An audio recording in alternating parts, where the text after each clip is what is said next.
Здравствуйте, уважаемые зрители!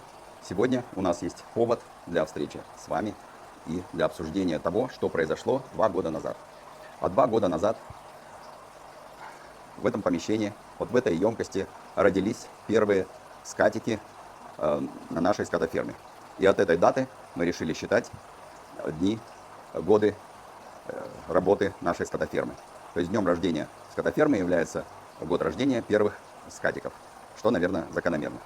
Тогда еще не было, вот эти стойки уже стояли, но столько аквариумов еще не было. Но вся история этой комнаты началась с этой емкости, в которой жил сначала только один скат. Вот этот скат по имени Василий. Он был размером, он с ту свою дочку, которая плавает рядом сейчас. Вот она.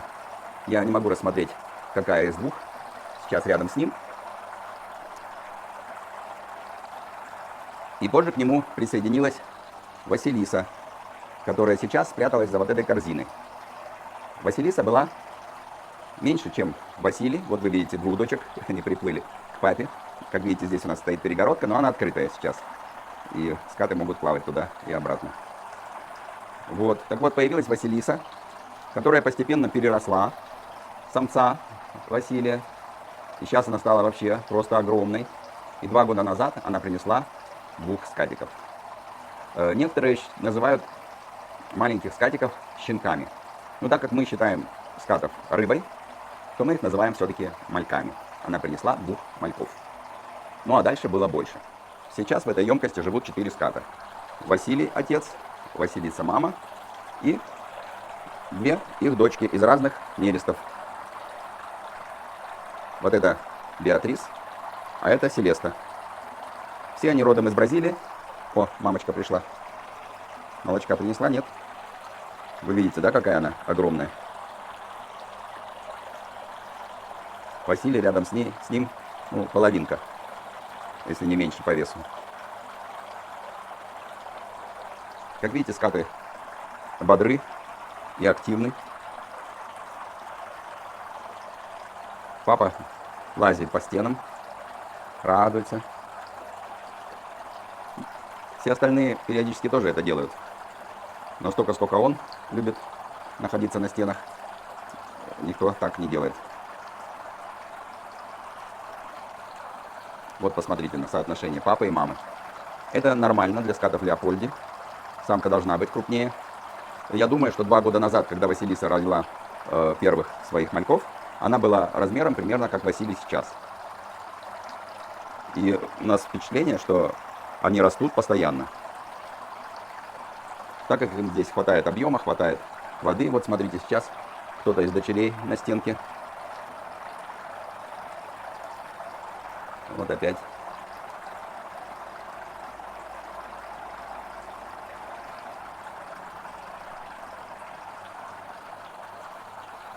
В общем, у них здесь весело. Эту корзину мы повесили буквально несколько дней назад, для того, чтобы в этом большом объеме держать дискусов. Это дискусы, которые могут стать вашими. Если вы хотите попробовать содержать дискусов, то можете взять этих.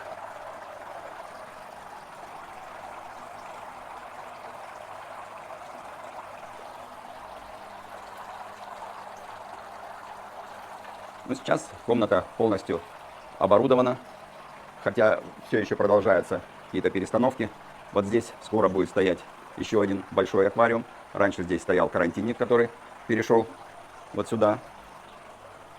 Здесь мы лечим и карантиним рыбок. Оттуда же пришел вот этот небольшой аквариум, в котором мы выращиваем небольшое количество мальков и также используем для передержек рыбы. Нам пришлось расстаться со своим садом-огородом. И вот эти растения, которые в нем жили и подрастали, мы будем пересаживать в новые декорированные аквариумы. А здесь везде дискусы. Дискусы, мальки. Это все выращено здесь у нас. Но это другой разговор. Разговор о Алма-Аты дискус-центре. Здесь напополам наши выращенные у нас дискусы и привезенная рыба. У нас здесь только производ.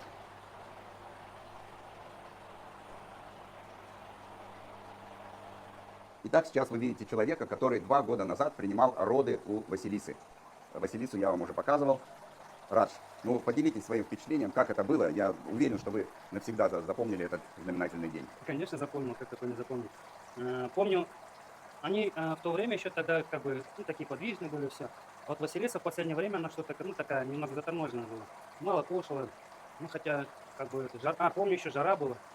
И в какой-то день, была гроза, помню вот точно, была гроза, и как бы изменение погодных условий, и как бы и на следующий день, воскресенье, по-моему, да, была моя смена. И я пришел, как раз, ну, я один был на смене. Прихожу, смотрю, что-то маленькие какие-то камушки. Я подумал, камушки сначала. Вот здесь вот на, ну, в этом, в емкости. Смотрю, камушки какие-то. Сразу не понял, что это такое. Теперь пригляделся, смотрю, не шевелится еще. Думаю, что это такое? Ну и потом вот как бы уже понял, что Василиса родила, потому что мы уже ждали этот момент, когда она вот родит. Мы долго ждали, когда она вот родит, первого потомства принесет. Ну и помню, как бы пришлось мне все это отсаживать, пересаживать, ухаживать за ними. Они потом вот какое-то время не кушали, что и Василиса, что Василий, они не кушали, как бы за потомством там смотрели все это. Ну а потом, спустя какое-то время мы отсадили с катиков другой аквариум. И тоже мой день был, воскресный день, моя смена. Пришло время чистить аквариум. И теперь залез с этим, как он называется? Не знаю, что называется. Как, С очком? нет, не с очком, а этот. Мотылем. Нет. Ну, чистил аквариум. Ага. И теперь рука моя что-то, ну, короче, полезла. Я хотел спугнуть, посмотреть, ну-ка, шевелится, не шевелится ли. И что-то, короче, так получилось, что он извернулся и ужарил меня по пальцу. Ну, теперь у меня Валера, старший наш, он меня до этого предупреждал, говорил, что как бы у них ненапалитический газ, яд, и поэтому первое дело, это надо нейтрализовать его. А каким образом это надо кипятком обдать по зараженное место.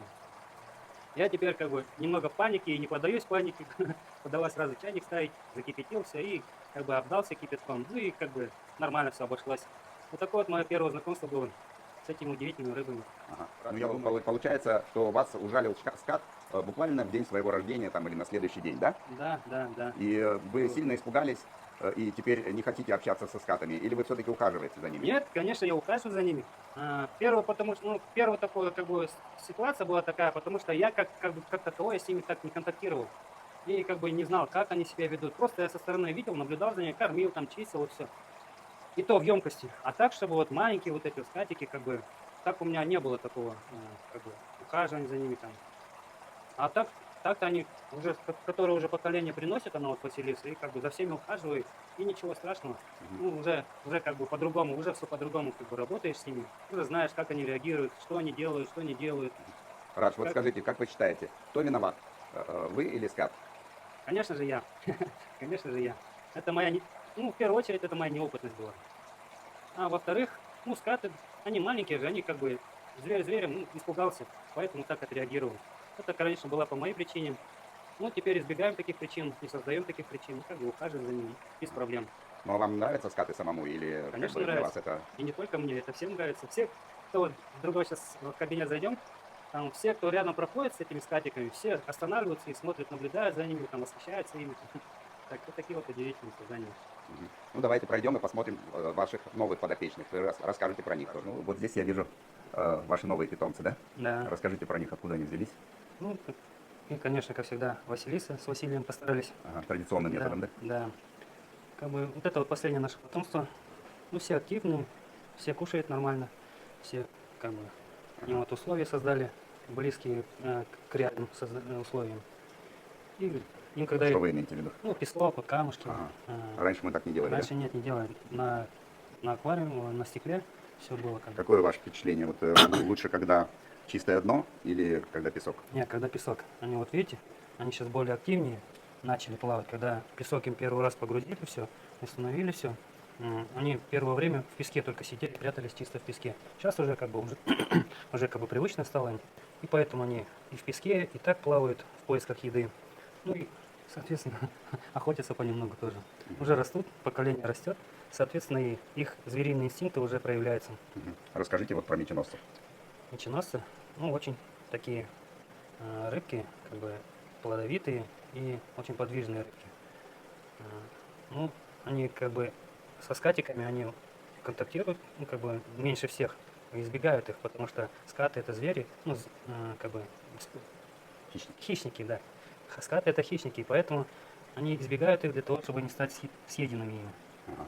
Но это удается или все-таки Удается, меченосцев становится все меньше и меньше? меньше становится. Удается, но не всем, да? Да, бывает Спастись. по три меченоса съедают, бывает два, бывает Они один. прям съедают или только душат? Нет, голову съедают только. Мгм. Остальное все остается почему-то. Ну, а, тут и стараются сами меченосцы все остальное обгладывать. Голову съедают скаты, а все остальное, они же как бы каннибализмом занимаются меченосцы, и поедают самих же своих же. Мгм. Ну так иногда бывает, когда уже время чистки аквариума. Бывает, там уже тушку соберешь.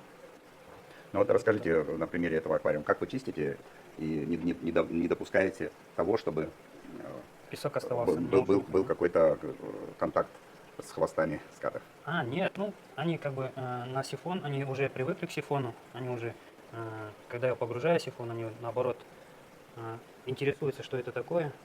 И как бы я уже когда чищу дно с насадкой, они уже эту насадку нападают, потихоньку там облизывают, что-то Ага. я уже не знаю. Ну, как бы, А вы гладите скатов нет, руками? конечно, нет, конечно. Я уже обжегся один раз, поэтому Больше не желания нет. хочу. Нет. Как вы работаете в комнате, где живут эти замечательные рыбки? Вот там ваш стол. И расскажите, пожалуйста, не мешают ли они вашей работе? Нет, конечно, не мешают, потому что, заходя в кабинет, даже поднимается настроение, видя эти аквариумы, этих прекрасных рыб. Скаты, так это вообще изумительное создание, которое реально хочется потрогать. После того, как заполнили аквариум песком, такое ощущение, что это ребятишки, которые играют в этом песке, и вообще наблюдать за ними просто одно удовольствие. Мгм.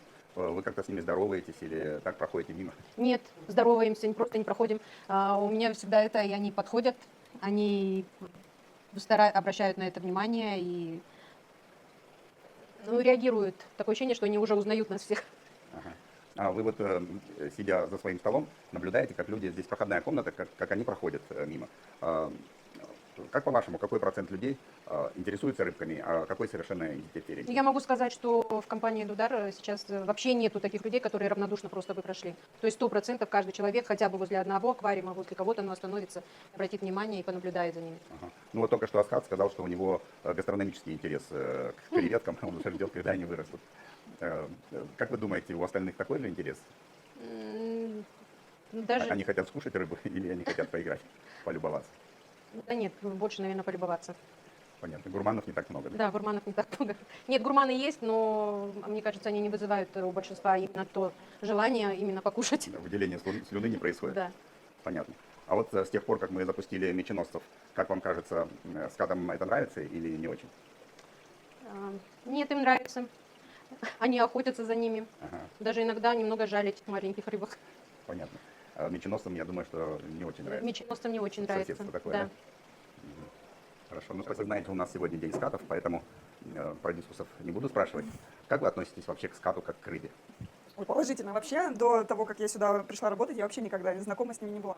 А сейчас это какая-то диковинка, это восторг, это, я не знаю, это радость. И мы вот, они каждый, когда рождаются, мы как за детьми каждый день за ними следим, смотрим, как они развиваются, что они делают. Ну и каждый день у нас без внимания на них у нас не проходит. А вы помните, как первые скаты появились в офисе? Мы помним, по-моему, было 3 штуки. И когда их продавали, мы прям как будто своих детей продавали. Там один, по-моему, с того раза остался. Вот. Ну, и прям это у нас люди, которые проходят, они даже видеозвонок делают семьям и показывают наши достопримечательности. Вот из скатов чаще всего показывают. Скажите, если вот вдруг ваш начальник скажет, что все, вы мне не нужны, вы пойдете работать, ухаживать за скатами? Пойдем. А что нет? Пойдем, конечно. Это уже как, я не знаю, член семьи Дударовская, наверное, стала уже. Понятно. А как насчет волонтерства? Без проблем. Мы все равно каждый день с ними, нам даже покормить хочется их, но врач не разрешает. Не Отлично. трогать, не кормить. Валер, у нас есть один волонтер. Спасибо большое. Валерия, вы на самом деле человек, который стоял у истоков, и до сегодняшнего дня как бы все, что сделано, не прошло без ваших рук. И, как известно, у нас есть скаты и есть дискусы. Вот для кого вам приятнее делать оборудование, настраивать все и так далее? Ну, здесь разницы не может быть. Лучше этих, лучше те. Все хороши, каждый по-своему. Одни забавны этим, другие забавны другим. А вот, Валерий, как так получилось, что вы больше всех 2 года назад, ну, практически вы один всю неделю ухаживаете за скатами, а роды принимал Радж? Ну, как повезет. Не обидно, Да и нет. что вы прозевали главный момент? Это далеко не первый помет был, который и мне достался. Правда, самый первый попал Раджу. Да. Я думал, вы скажете, что завидуете Раджу, что он принял первый помет. И у меня был бы второй вопрос, завидуете ли вы ему, что его ударил маленький скатер? Вот чему не позавидуешь, тому не позавидуешь. Сколько он руку носил. Но благодаря вам он вышел сухим из воды, как говорится, то есть ему была проведена инструкция, как действовать, он уже рассказал про это, и он благополучно через несколько часов уже был в строю. А вам не хочется попробовать, на себе испытать? Ну, как говорится, я не из тех экстремалов, которые любят испытывать лишний адреналин. Ну, то есть вам хватило опыта Раджи, да? Ну, я иногда умею учиться на чужих ошибках. Валерия, а скажите, для вас это все-таки работа, или вы испытываете наслаждение от того, что ухаживаете за животными? Ну, как сказать, с разными есть, бывает по-разному. Одни, честно, бывает раздражают, злишься на них, а других, ну, прямо, если б не вода, расцеловал бы. Ну, как То есть у вас везде, есть любимцы, да? ну, это не назовешь любимцы. Сегодня, допустим, мне больше нравятся дискусы, а завтра мне будут больше нравятся скаты. Ну, иногда мне кажется, что вы так вкусно рассказываете, как вы кормили Василису с Василием, что вот дай вам волю, вы сами занырнете туда, в эту емкость с ними. Ну, в самую жару, пожалуй, не отказался бы. Вы считаете поведение скатов осознанным, или это глупая рыба? Я не сказал бы, что они глупые. Что скаты, что дискусы. Во всяком случае, они всегда знают, чего они хотят. Ага. А вот когда вы кормите, они перебирают еду или нет? Или едят, что дают? А еще как перебирают. Кому-то что-то нравится. Есть разные рыбы. Одни хватают, что только попадется, а другой будет ковыряться, корм возьмет в рот, выплюнет, потом из выплюнутого поймает то, что ему больше нравится. Вот Скажите, как вы считаете, больше проблем с содержанием дискусов или скатов? Ну, честно говоря, скатов гораздо проще содержать. Это такая рыба, которая не требует лишнего внимания. Она, главное, вовремя покормить и почистить, а остальное все нормально. И даже сам скат, по сути, являясь донной рыбой, в принципе, сам чистит дно аквариума. Остается только собрать то, что он почистил и собрал в одно место. Понятно. Ну, спасибо большое и за интервью, и за ваш труд. Посмотрите, как аккуратно берет рыбу Василиса из рук. И давайте обсудим в комментариях следующие вопросы. Как избежать удара хвостом? Что делать, если скат все-таки ударил? Сколько мальков родила Василиса за 2 года? Подсказка. Мы всегда размещали видео об этих событиях. Есть ли интеллект у скатов и какое любимое число у Василисы? А далее вы увидите, как сейчас живут первые наши мальки скатов Аманда и Антонио. Огромное спасибо Андрею за предоставленное видео.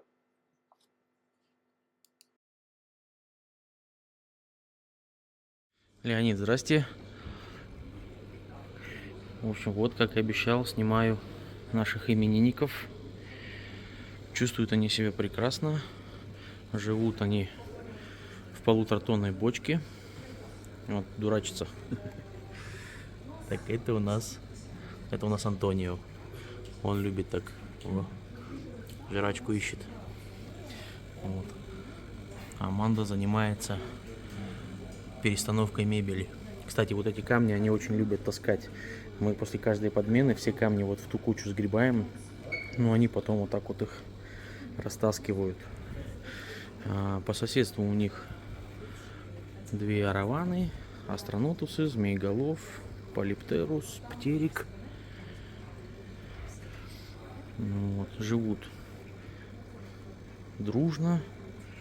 Там вон еще у нас один хорн сидит в изоляции временно. Вот. Вот такие фитофильтры мы организовали для дополнительной очистки. Вот. Ну так что, в общем, у нас все прекрасно. Спасибо вам за наших питомцев. Гости в восторге от них. Особенно дети, когда к нам в офис приходят. Очень долгими часами могут сидеть, наблюдать. В общем, они вам передают привет в свой день рождения.